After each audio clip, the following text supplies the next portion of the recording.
আজকের দিনটা কিন্তু শুধু ক্যালেন্ডারের একটা পাতা নয়, এটা একটা চেতনার জন্মদিন। আজ জাতীয় যুব দিবস।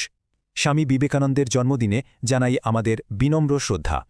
গল্পের শুরুটা হয়েছিল নরেন্দ্রনাথ দত্তকে দিয়ে, কলকাতার এক কিশোর যার চোখে ছিল হাজারো প্রশ্ন।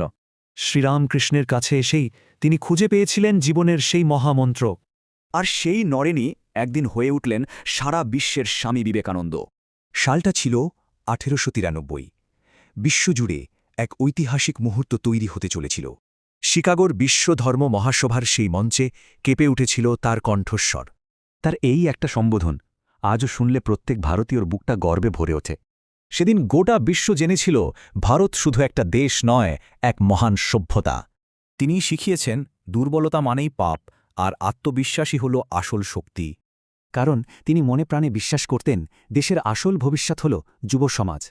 তরুণ প্রজন্মের জন্য তার এই অমর ডাক আজও আমাদের পথ দেখায়।